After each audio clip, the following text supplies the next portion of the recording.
I'm going to turn the jive music off here. All right. If everyone wants to take their seat, we can go ahead and get our programming started.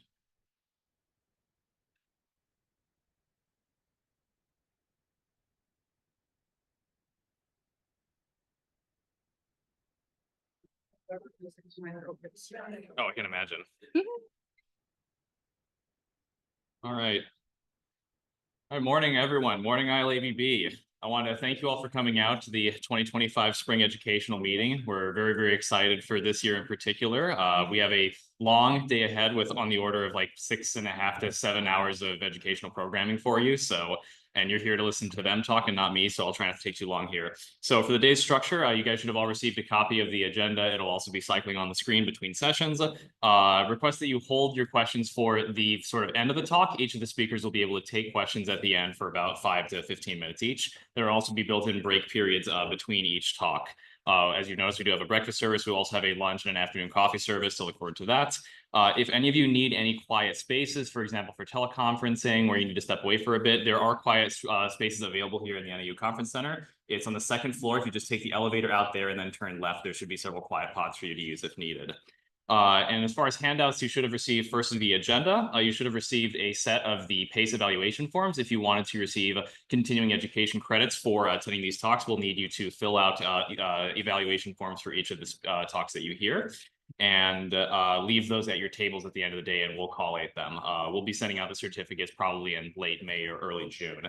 Also, you should have received the scavenger cards. These are going to be cards that have spots for each of the different vendors who are supporting us today. Be sure to visit each of them because a completed scavenger card is a requirement to enter into the raffle at the end of the day, where we have quite a few different gift cards. I don't want to give away the full details of that just yet. So be sure to visit the vendors, fill out the scavenger card, and then we'll be collecting them towards the end of the session. Okay, anything else I'm missing? No, just want to say is, again, thank you to the vendors who are making today's event possible. Thank you to our speakers who are coming to educate us, and thanks to all of you for attending. Anyone have any questions before we start? All right, if not, then I'm going to have Chelsea introduce our first speaker. And recording's already going, so she can just start. Okay.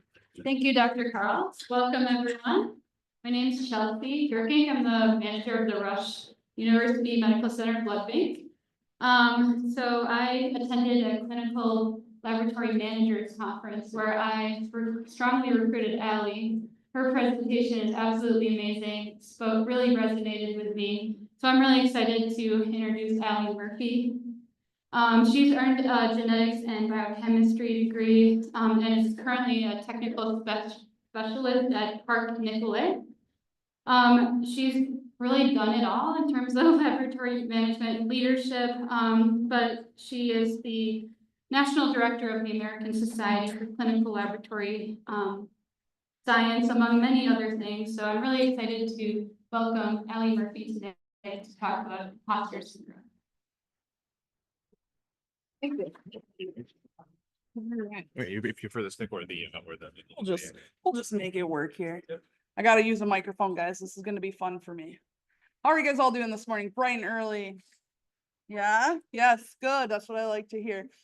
Thank you guys for inviting me. I'm happy to be here today, all the way from Minneapolis. So this is fun. All right, so I want to know, who's ever heard of imposter syndrome? A couple. All right, awesome. So I got some things to talk to you guys about today. So I'm glad that some of you guys don't know what this is. So if you ever caught yourself saying anyone could have done it, if given the same opportunity, anybody would have succeeded. I'm not special. I just work hard. I'm just winging it.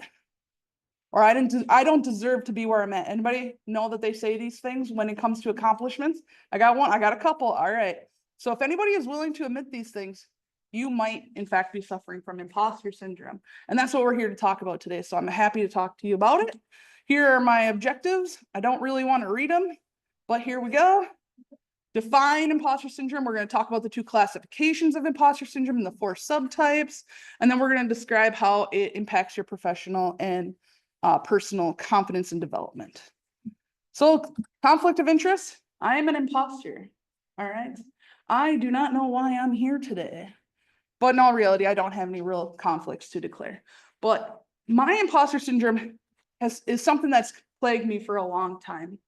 And to engulf what it is of my imposter syndrome, I have a little story for you. I was at one of my hospitals, so I am an LIS technical specialist, so I oversee all the hospitals in my network and help project manage between the LIS and the lab. So I often help out every department trying to roll out big IT projects. So I don't work in any part of the lab, right? And I especially don't work in blood bank. I actually really hate blood bank, so I'm sorry, guys. It's so scary and intimidating, and I might be an imposter, so maybe that's just my imposter syndrome talking. But I went and I was talking to the technical specialist of one of our blood banks, and I said, "Oh, Illinois ILABB invited me to come speak." And her response was, "What the hell do you have to talk about?" Woo! I almost backed out of the conference, guys. I almost backed out. That made me shake my confidence so hard. How could somebody who's known me for years say, "What do you have to talk about? What do you have to share with blood bankers when you aren't a blood banker and you stay away from blood bank with a 10-foot pole and just say, hope you guys got it over there." But in any reality, I'm here because I think imposter syndrome is a really important topic to talk about, because so many of us have probably some form of imposter syndrome or have some confidence issues, and it's hard to always be your most confident self when going out into the laboratory world. So imposter syndrome is a psychological condition where you don't have that feeling of internal success. So you have all the hallmarks of being successful, education, experience, all those things, but for whatever reason, you can't internally feel it. And worse yet, you think everybody around you who has the same experience and education are more qualified than you to do any such thing. So it's like a two-factor thing. You don't feel like you can do it. You're not the right person for it. You don't understand why anybody thinks you're the right person for it, but then everybody else is somehow more qualified than you to do it. So you spend your time trying to make people know that you're not a phony or a fraud. So deep down, you think you're a phony. You don't belong where you are. You're really scared of that position that you hold. And so you do whatever it takes to make it so that nobody notices that you're a phony or a fraud. And I like this quote from a book that I read, and it says, "Despite outstanding academic and professional accomplishments, people who experience imposter syndrome persist in believing that they are not bright and have fooled anyone who thinks so." This is me in a nutshell. She said, I got my degrees in genetics and biochemistry, then I went back and got my MLS, then I got a master's degree for funsies. And I still wonder some days, why do people pay me to do a job? Why do people pay me to come speak at conferences? They don't pay me to come speak at conferences. I volunteer for this stuff. But what makes me, different? Okay. So I am a recovering imposter, right? If I was a full-blown imposter, if you had met me 8 years ago, you could not have paid me enough money to come to a conference and sit in here. I would have been too shy, too scared. You would have known that I was an imposter because I didn't know how to talk lab. I didn't know how to talk blood bank. I would not have done something like this. So I'm in recovery, but it still makes me think, what makes me qualified to speak to you? And on topics such as a blood banking conference, right? So this is just a snippet of my CV. It's really small. Don't read it, please. You'll make me all self-conscious. But as you can see, I've done a few things. I've won a few awards. I'm a national director for ASCLS. I'm a state director for ASCP Minnesota. And I have all the things, all the accomplishments, all the tangible proof that I am not an imposter. But somehow I still wonder each and every day, why am I here? Why do people want to hear me talk? What is it that I can provide anybody? And how do I continue to prove to you I'm not a phony and a fraud? All right, so this has plagued me through my whole professional life. It's only been the last few years that I've been willing to give a talk and talk about my imposter syndrome in front of people. I've now talked to many groups on imposter syndrome, including colleges, at national conferences, because I feel like this is a really valuable topic, because I think a lot of people deep down struggle with this and may not be willing to admit it. All right. So ways that you might feel like a phony or a fraud. These are those things that, that I'm just winging it. Those things when you're like, if I can just do really, really good on something, no one will notice that I really don't know what I'm doing. And if I never ask for help, no one will know that I am in fact just winging it. If I put in forth a ton of effort, nobody will find out, okay? So imposter syndrome falls really into two categories, the overachiever and the non-starter. So the overachievers are the ones who will do too much to try to hide the fact that they're a phony or a fraud, whereas the non-starters are the ones who are going to do too little to prove that they're not a phony or a fraud. So the overachievers, these are the high-performing people like probably all of us, because it takes a lot, not only to get through MedLab science school, but to be a blood banker. I'm sorry, you guys got skill, because there's no way I'd get into a blood bank. I don't even walk in the blood bank when I tour the labs anymore. I'm just like, that's a whole thing over there, right? And then on top of it, any disappointment that they may get, so any criticism, if a mistake is found, their self-esteem crumbles, right? Because they've tried so hard to prove that they are super smart and that they know everything and their go-to person. And so any mistake will make them be like, yep, they proved I'm that phony, I'm that fraud. I'm now crumbled in self-esteem and I have to take a step back. All right. Whereas the non-starters, these people are the ones who are so fearful of being discovered that it prevents them from stepping up and doing stuff.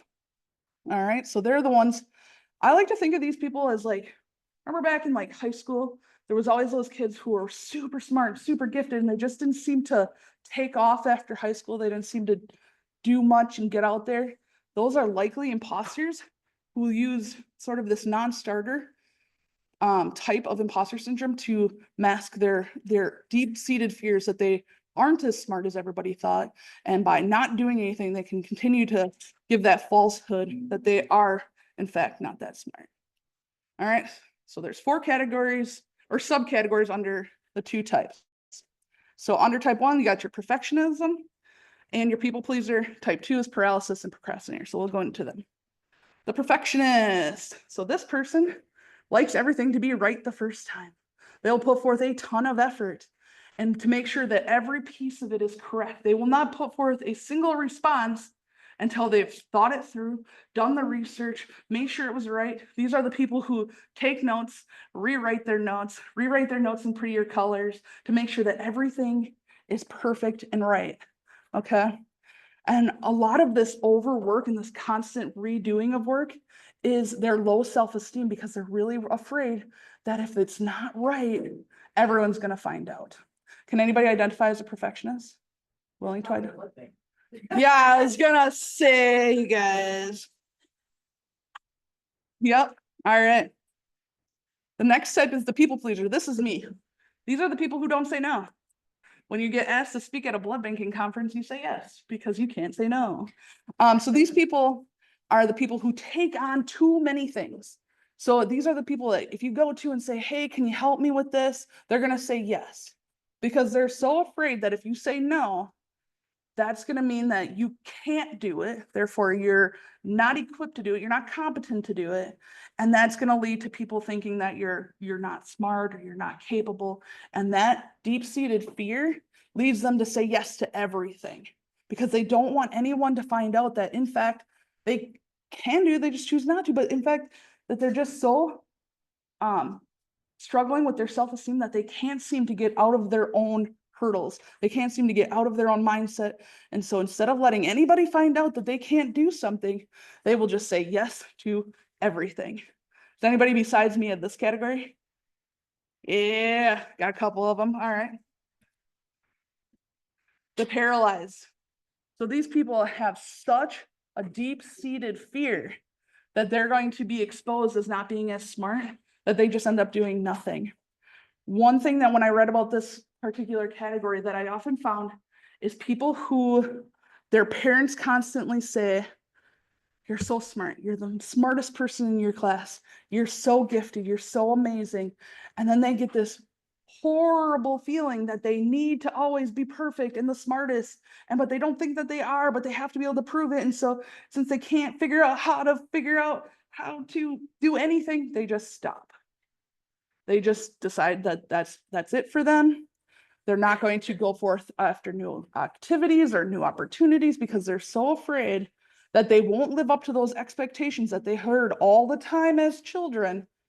So they get so overwhelmed with that feeling that they just can't move forward and go on. All right. I hope I don't have any of these in the room. Or the procrastinator. So these people are so deeply in fear that they have to decide. They have to think through, can I do this? Are all the resources available to me? Is everything I need to be able to do this something I can do? And so they'll postpone making decisions, and they'll postpone agreements, and they'll postpone everything that they can to the point where they're at the very last second doing something or turning in work at the very last second, or they're going to just miss opportunities entirely. Procrastination is a tool that we all kind of use in one point or another to protect ourselves. Procrastination, when you procrastinate to the last second to do something, right? If it turns out poorly, whatever you've done in that last second, you can blame your lack of time for why your product wasn't great, right? Oh, if I just had a bit more time, it would have been wonderful, but I ran out of time. I just didn't give myself enough, so it just wasn't enough time. But in fact, you're just using that as an excuse by giving yourself an excuse of there's not enough time.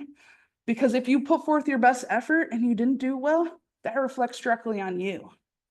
So you don't want that, because if something goes wrong, you're going to fear that it's because you're not smart, because you're not competent, you're not able to do these things. And so you put it off to the last second to give yourself an easy out, right? Oh, time was the real problem. I could have done great if I had more time. So these people, they struggle because they don't want any of that negative feedback to come back to them. They don't want to know that, in fact, that they're not quite capable, or they're not quite able, or they don't want that fact to come out. They don't want people to know that. So they procrastinate to the last second for decisions or turning in something so that they can use some other excuse to mask the fact that they're so insecure. There's another fun one. This one's one when I relate to real. What's that thing up at the top? Oh, I think you can still read it, right? All right, sorry, y'all. That's okay. I'm really just a phony or a fraud, so it all works out. So achievement dysphoria. This is fun. This is where you have the complete inability to see any personal achievement or success as something that is positive or worthwhile, right? So you get, a gold star at work. You save a patient's life, and you're just like, anybody could have done it. Anyone in the blood bank could have done it that day. You get an award for something, a good catch award or something like that. And you're like, well, anybody would have saw it. It was clearly something that would have came up. Anybody would have caught it. Any sort of recognition or positive thing is always met with, well, it wasn't because of me. It was because of some external factor. It wasn't because I am smart and I caught that and I acknowledged that these things happen. It was that anybody else could have done it too. And they just can't feel that internal success. Plus, if something bad were to happen, say you turn in a result and one little piece of it was wrong, you're going to ruminate on that. You're going to think about it and think about it and think about it and think about it over and over again, because even though everything else was right, that one little mistake that you made is going to dig into your brain and just ruin every positive thing about everything else that you've done. You can't seem to get that negativity out of your mind.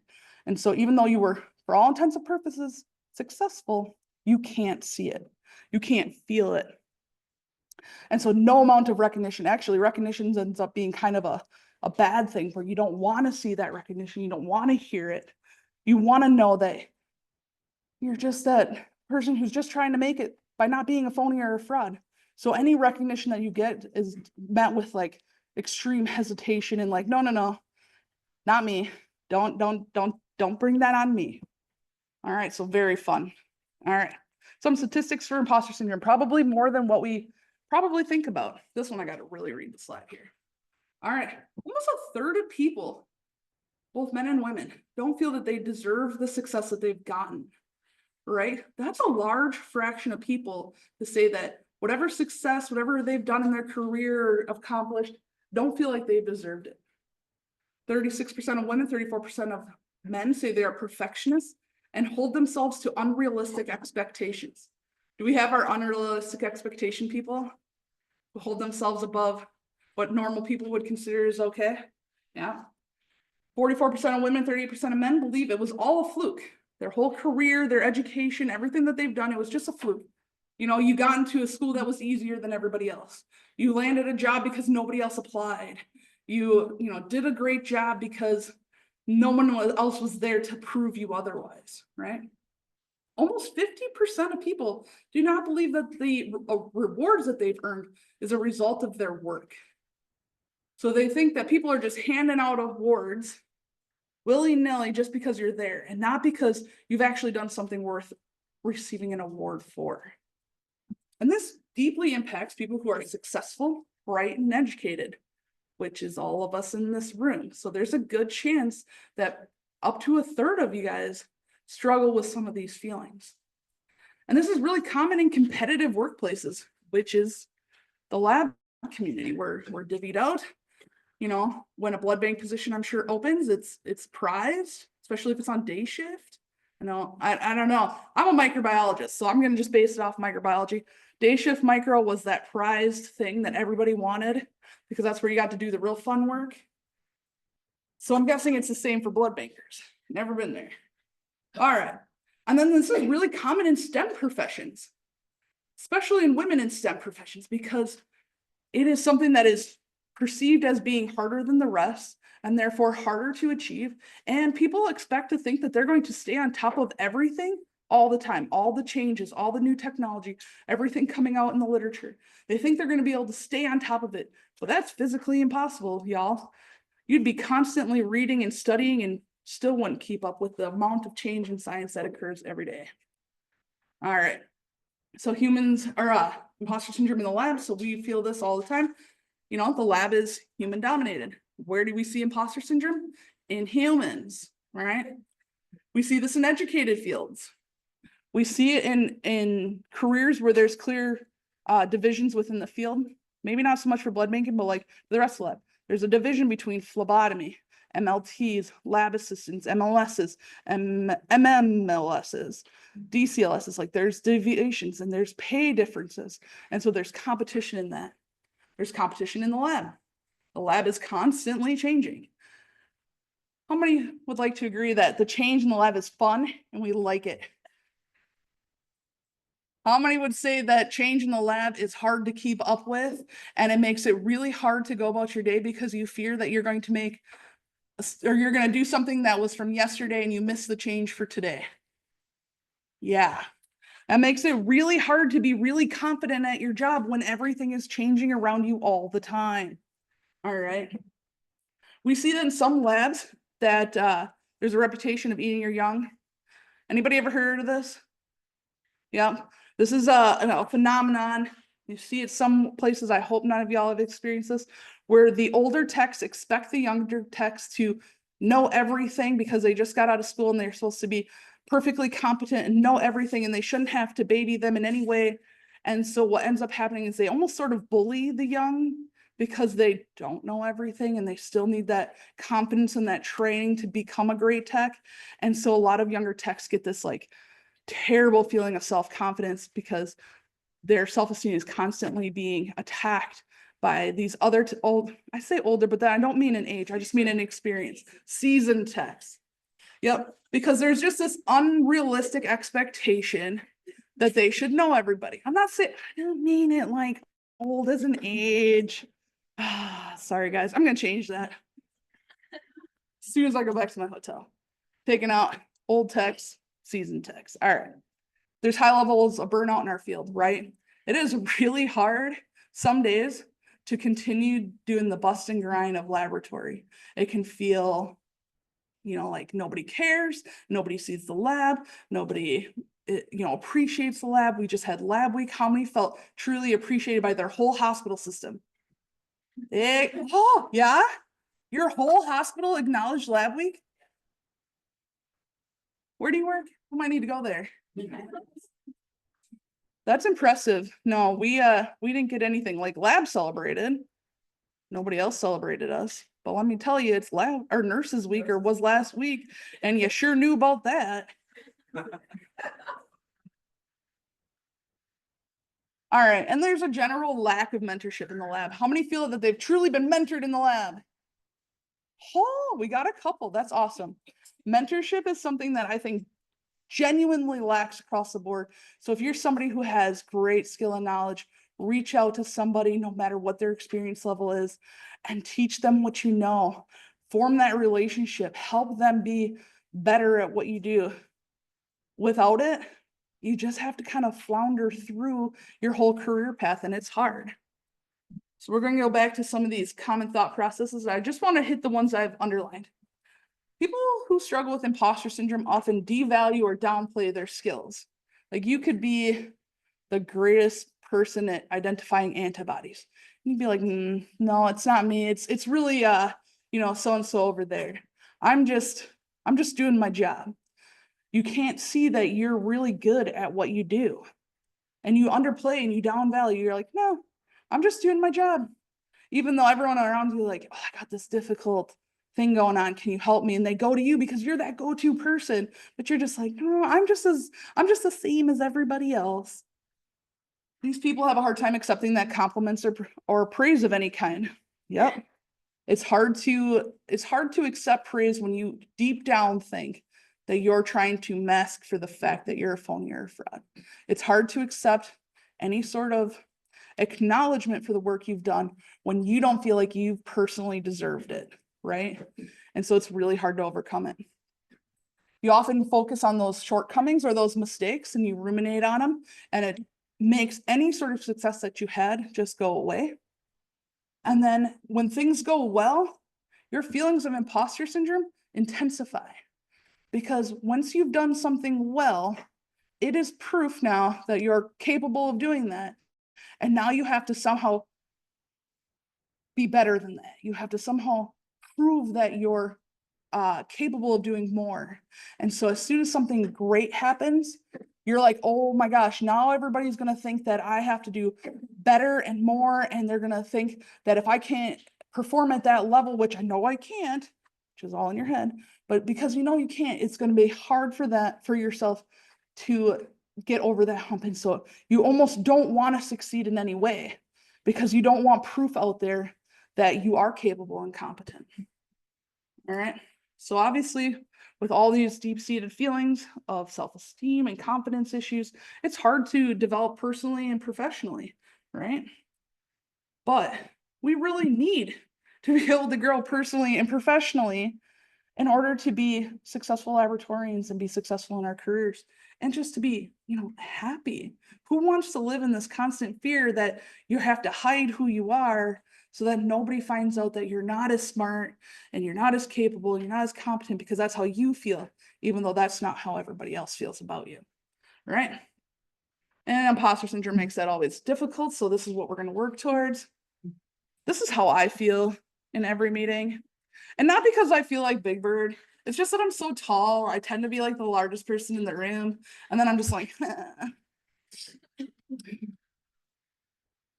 right. So we're going to talk about self-confidence and ways that we're going to work to sort of rebuild our self-confidence here. All right.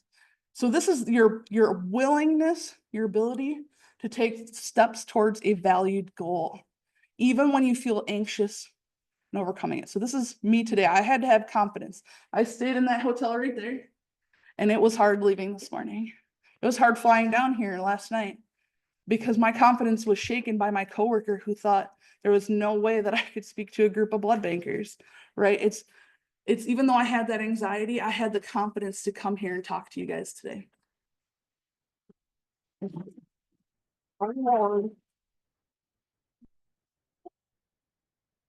Thank you. Now you're gonna make me blush. All right. So having self-confidence is that part of courage, that part competence, that part self-compassion, that ability to say, yes, I am good enough, right? And confidence remembers who you are, what your values are, and the hard work that you've done to get here. I do remind myself of the hard work that I've done to get here. I think through all the different times I've given this presentation, how many different groups of people that I've talked to, how large of an audience that there is listening to me. And I think, yes, I can in fact do this, right? And when you're missing this confidence, when you're struggling with this confidence, there's side effects, right? There's emotional distress that comes along with it, because this is really an internal process going on within you. And you have that doubt, you have that I'm faking it, I need to fake it till I make it, even though you'll never in your own mind believe that you made it, you're just going to keep faking it. You're going to undervalue everything that you've accomplished, even your own education. You're going to be like, MLS school, everybody gets through it. When we all know that getting into MLS school is hard. If everybody could be in MLS, we wouldn't have a staffing shortage, right? If it was a popular career program, there'd be schools at every university. We wouldn't have trouble finding a place to go to school. And so we undervalue those major accomplishments that we have. And we focus on all those negative things. And then we get into the physical side effects, right? When we're constantly struggling with our self-confidence and our just general like ability to come out in the world and be ourselves, we can struggle with tiredness, tension, loss of motivation. You can have migraines. This is me because I clench from my anxiety and then give myself migraines. Real fun. Struggle with back pain. Autoimmune disorders are more common when you're in a constant state of stress, when you're from stress from trying to hide the fact that you are a phony or a fraud, right? You can struggle with depression and anxiety, just overall physical exhaustion. So these aren't fun, right? Nobody wants to feel, I keep pushing the keyboard. Nobody wants to feel negative side effects from just having to go be themselves in the world and in the workplace. They want to be able to walk in and be like, I got this. But it's hard to feel that way when you're struggling with all these internal thoughts. All right. And this is way more common in people who are high achieving and successful, right? Like y'all in this room. All right. And all of these feelings are very emotionally and physically draining. And it's preventing us from going on and having good professional growth. You get feelings of inadequacy or ability to perform, so you don't take opportunities, right? Your director comes on and says, I got a new study I want to do. Does anybody want to take part? And you're just like, please don't pick me. Even though you're perfectly competent to do it, you might need a little bit of direction. You might need a little bit of help along the way, but don't all of us need a little direction and a little help all along the way? We don't all just instinctively know everything. But for some reason, the ability to say, I don't know, becomes too hard and too big of a barrier to overcome. You know, they have an inability to take on challenges in any part of their life. So AABB might come to you and say, hey, do you want to be a board director? And you're like, can't do that. I don't have the experience. I don't have the know-how. I don't have whatever your brain thinks that you don't have. But you do. Was I experienced enough to become a national director for ASCLS? No, but they removed the qualifications down to only having to be in the professional society for 5 years. So, and I wasn't able to apply.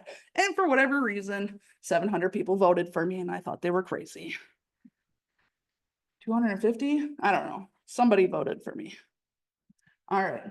They lack the ability to strive for more. So that's that feeling of, you know, I've done so much in my career. Now I want to go on to the next thing. I want to go get the next piece of education. I want to go get something else to put on my resume. I want to go be something more, right? They lack that. So they're just like, I'm comfortable in my current position.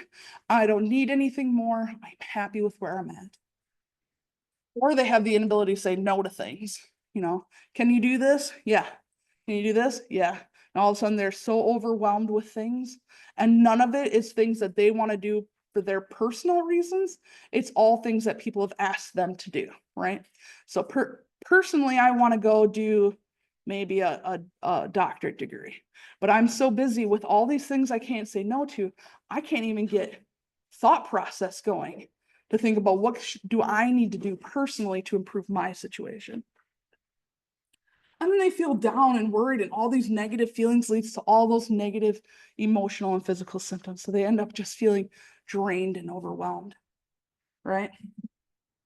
But what we see in imposter syndrome is that there are some myths that people tell themselves in order to keep in this mind frame, in order to keep staying in this feeling instead of trying to actively work on it.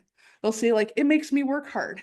There's a perfectionist. It has to be right before they turn in anything. So they spend so much time and effort in something, not because it's needed. They're just so worried, but it makes me work hard, right?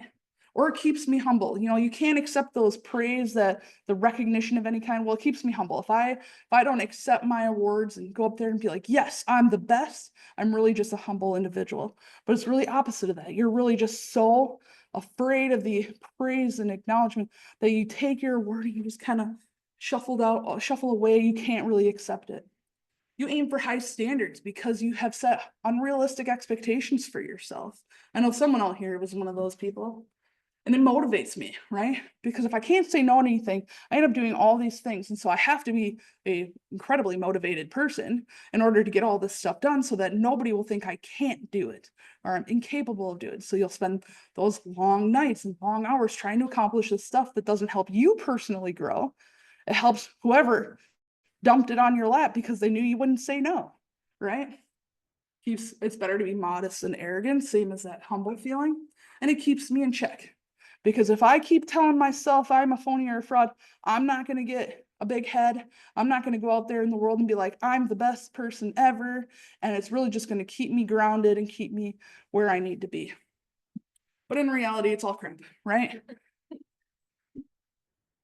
And it's just a way for us to keep ourselves in that place where we have been living and have been struggling and have been feeling emotionally and physically drained and haven't been allowing you to move on to be the confident individual that you are, right? Yep. Is anybody starting to relate? Now that we're kind of into it, is anybody willing to say that, yeah, you struggle a bit with confidence? Maybe it might not be imposter syndrome, but you're struggling and you can relate to the things I'm saying? Good, because that's what I like to see. All right. But on the bright side, all right, we can work to fix these things. So I have outlined here 5 things we'll talk about, and I have, I think, 10 more-ish minutes to talk about this. So we're going to talk about them. All right. So the first one is self-reflection. Think about all the things you've done to get where you're at. So for me, I graduated high school, right? We don't feel that is a big accomplishment, but we know that like 20–30% of US students don't finish high school. So there is one accomplishment that you can be like, heck yeah, I did that, right? It might seem small, it might seem so long ago, but you did that. Now you go and you finish your bachelor's or maybe your associates. I don't know, is there an associate level in blood banking? MLT. Yeah, but do MLTs do blood banking? All right. So you could finish your 2-year or your 4-year. Okay. That's a big deal. A lot of people don't go through college, let alone finish with high enough grades to be accepted into an internship to do, all the pieces required. So you have to do well to get through it. Then you have to take a really hard, stupid exam, right? Right? To prove that you not only did your schooling, but you learned enough to be able to accept it into the career. Then you go and get a job, your first job. That's a lot. A lot of people are terrified of interviews, so they don't, right? They would rather take a job that someone's just like, you want a job? All right, come work. So just think through all these things. And then you go on, you become a blood banker, you get through all your competencies and all your training. That's a lot. A lot of people don't make it in the blood bank and they get sent back out to chemistry where they belong.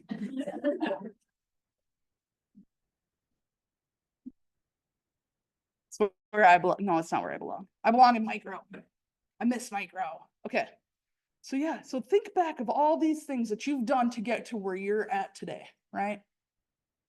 Focus on those things and forget anything negative.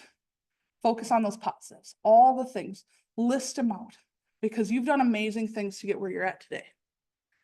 Next, you're going to take small steps at trying to get out of your comfort zone and do things that are meaningful to you. You're not just going to say yes to the next thing that comes. You're going to say yes to something that will improve where you want to be in life, improve your career, help you in some way is meaningful to you. And you're going to do a small little thing, you know, just enough so that you can do well. And when you do well, you celebrate that. You remind yourself of all the reasons why you are capable of doing that, and you do the thing and you praise yourself for having done it and been excellent at it, right? And I'm not saying jump off the cliff and do something crazy difficult, doing something small, something that's just a little bit more than what you do now to just really build that confidence, right? Now the next one, this one's weird and hard, okay? You're gonna ask somebody you truly trust, someone you truly respect their opinion, someone that you deeply, deeply trust, right? I'm not just saying Joe Schmo on the street or even it's gotta be a trusted coworker, okay? And you're gonna ask them, how do you see me? When we work together in the lab, what do you see in me? How do I come across? And they're going to tell you things that you're going to be like, that's not me. Like I was told when I did this with a trusted coworker that I was the go-to person in the lab. I was like, I don't know diddly. What are you talking about? Well, my deep-seated fear of being found out as a phony in the micro lab was that I read every procedure back to back. I knew those procedures so well because I was so fearful of making a mistake and be found out as a phony that not if anybody asked me a question, I would either know the answer or know exactly where in the procedure to find the answer. And we had like 400 something procedures. So I was pretty good at remembering procedures. But she would tell me, you're the go-to person. You know everything that there is to know. Like you should be like the leader, the supervisor. You're so knowledgeable. And I'm like, I don't know anything. What are you talking about? But it took that moment to realize that my deep-seated fear being found out that has led me to read all these procedures has really made me somebody that people respect in the lab, that people know that they can go to, that I will have the answer for them. And seeing it from that side of it really helped me to realize like, no, I am good at my job. I do belong here. I am meant to be here, and help me work towards my confidence in the lab. All right. Then we're going to work for grace for yourself, having that self-compassion, having that resilience, having that ability to say, okay, I made a mistake. I'm going to learn from it and I'm going to move on. I'm not going to focus on it. I'm not going to let it take me down. I'm going to remind myself I am human. I make mistakes. I'm not meant to be perfect. And it doesn't mean that it gets to shake my confidence so hard that I have to start back at ground zero. It's just that's going to take me down a little bit. I'm going to learn. I'm going to figure out what I did wrong, make sure that I don't do it again. And I'm going to move on with confidence and courage. And so you're really going to work to make sure that you can be the best person stepping forward and out and into the lab. So that's all I got for you guys. Here are my references. Does anybody have any questions for me on self-esteem, confidence?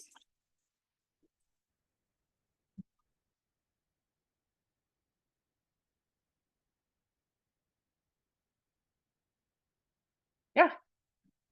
So, as a manager, how do you recognize imposter syndrome in your younger techs? How do you know that they just don't have the knowledge and don't feel confident as opposed to something like this? Like how do we help them be through this as a mentor? Yep. So you'll see on their resume that they performed very well in school, right? And you're going to hear the comments indicators like, I'm just winging it. I don't know what I'm doing. You know, it's going to look different than the person who thinks that they can do it and just makes mistakes. The person who is an imposter is going to really crumble from those mistakes. When you're trying to critique them or tell them how to do something differently, they're going to look and feel rattled, right? They're just going to kind of shake. They're going to be fearful that you're going to be disappointed in them, right? So it's going to be a little bit more than like, yeah, okay, I won't do it next time. And it's going to feel different. And so when you see these people, you know, and you're hearing these common phrases and they're devaluing themselves and they're not acknowledging that they've done a ton to get there and that they deserve to be there, you know, then you can be able to help them and say, you know, I'm thinking that you're struggling with your confidence. What can I help to get you over that hump? Where can I help guide you? What resources can I provide? And just know and reassure them repeatedly, you're doing a great job. They're going to hate it, they're gonna blush and they're gonna be unhappy and uncomfortable with it. But just keep reassuring them that they're not doing poorly. They are smart, they deserve to be there. And it's just gonna take time for them to get comfortable. Because it is a point of getting comfortable and being able to see that they do in fact deserve to be there. Mhm.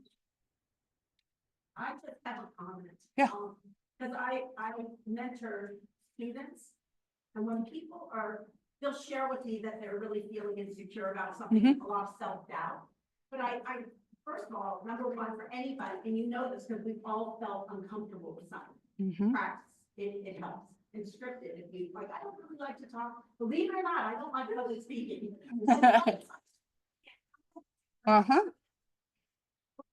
When beating themselves up, it's like, step outside of yourself and talk to yourself. What would you tell your best friend? Yep. You'd say you're okay. You know, if you think something out loud and say, you know, Lori, you really didn't blow it, you're okay, but it's okay. It's not that big of a deal. Just kind of keep moving forward or whatever it is. But I think it is allowing yourself grace and just being kind to yourself. It's really stopping that crazy conversation in your head. If it means talking out loud, then you talk out loud and you kind of walk yourself through it. Yeah, we tend to be way worse to ourselves than to others. And you don't want to be your biggest enemy, right? I had a friend who messaged me the other day. She was preparing a talk for our ASCLS national meeting. And she's like, Allie, I don't deserve to do this stuff. Like, I don't know why I was selected. She's been 100 different professions. Like, she's been all over the place. And she's like, I don't get why anybody is going to come to this. I don't get why they selected me. This is ridiculous. And I'm like, impostering much? And she's like, I am. She's like, I need some help. And I was like, well, I know you're freaking awesome. I know this. I know this for an absolute fact. But I need you to tell me right now 3 things for why you're freaking awesome. She's like, I can't do that. And I was like, don't make me FaceTime you. Because I will. And I know you're in your pajamas right now, so you better. And she listed 3 things for why she is a confident, competent person and why she deserves to talk at a national conference. And she was like, I hate you, but also I really love you. She's like, I can do this. We're going to get out there and we're going to do this. And I'm like, and I will be in the front row of your presentation at the national meeting. She's like, please don't. And I was like, too bad. I will be there. So sometimes, you know, like, reach out. If you're really, really struggling, reach out to those people who you trust and say, I'm struggling, and let them tell you that you are, in fact, capable, competent, and able, and you are great. And let that sink in. Sit with it for a moment. Let it be uncomfortable. Taking that praise and that those compliments is uncomfortable, but sit with it, take it, let it sink in. I want to get really, so when I was younger, imposter syndrome was not a thing that we ever discussed, but we certainly all felt it, I did all. Now it comes to these meetings and I would sit and be very intimidated by everyone.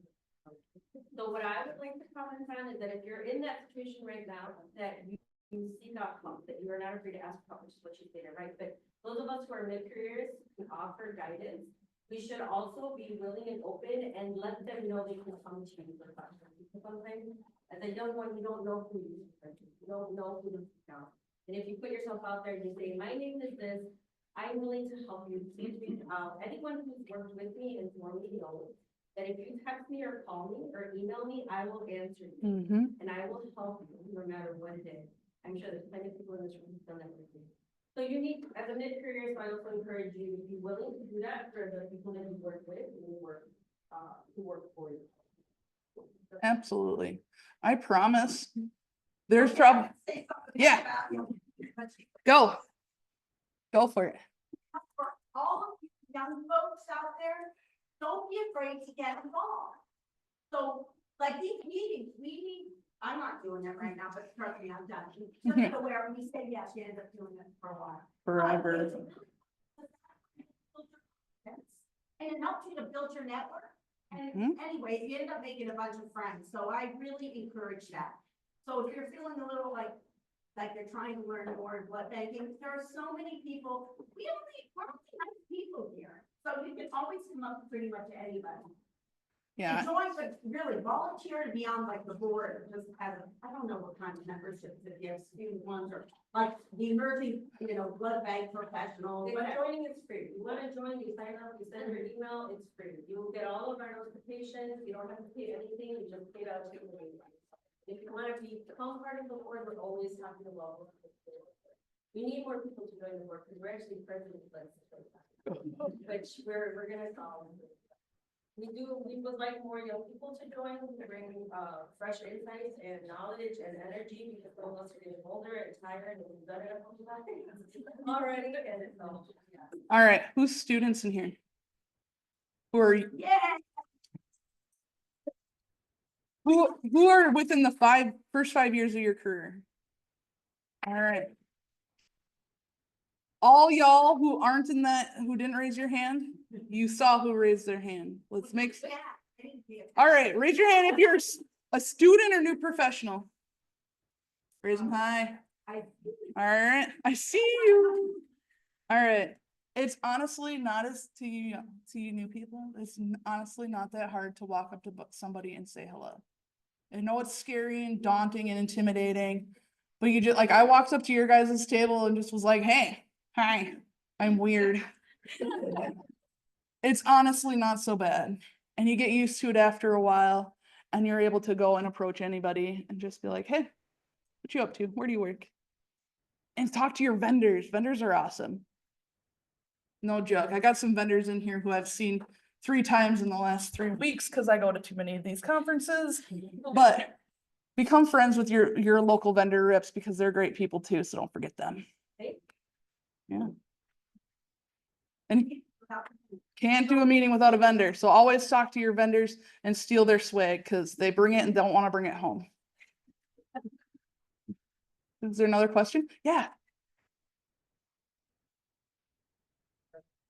But, don't you think that instead of just doing better, it's like great, awesome? In my opinion, that's a little bit of a problem here.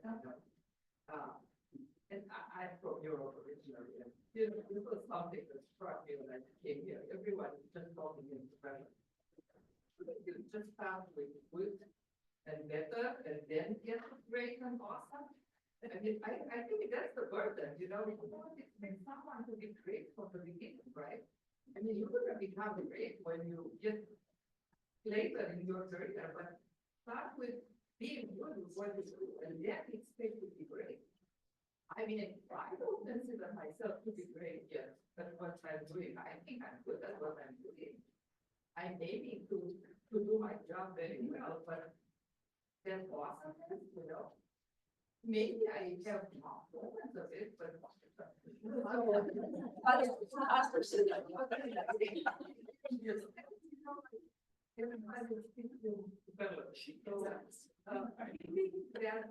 That's really high task, all the time. So to me, that's one of the problems that if you see someone such a high expectation all the time, it's gonna be very hard to achieve. Yeah. So I only walked back because I'm on 2 microphones because they really make my life hard up here. Okay.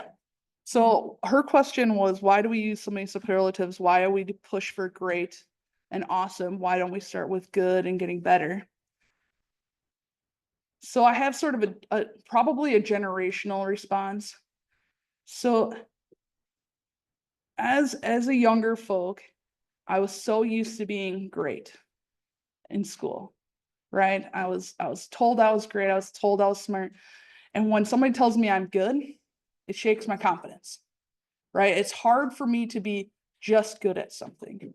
So when I tell people that they're great, they're awesome, it's because I need them to know that they are getting there. I don't mean it to be like, oh, there's no room for your improvement.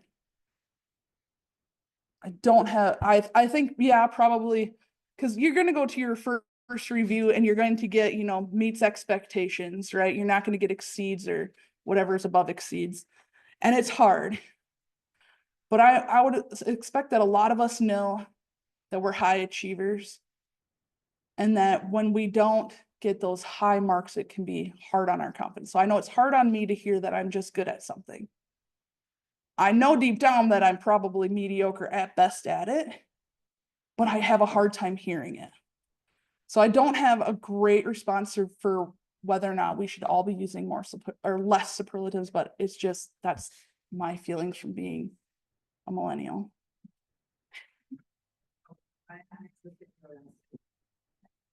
I don't know, my kids did very well in life, with me telling them they're good. So,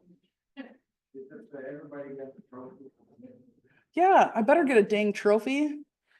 Actually, I've never won a trophy in my life. I don't know why this has happened to me, but like I've never won a trophy. I want something for my something. I don't know. Mantle. I don't have a fireplace, let's be real. But yeah. Thank you for your questions and comments. I appreciate it. Thank you guys.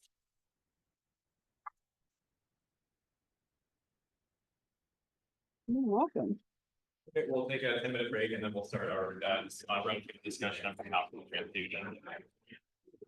Thanks so much for tolerating the whole AV setup there. No, it was fine. It was great. Thank you. Thank you.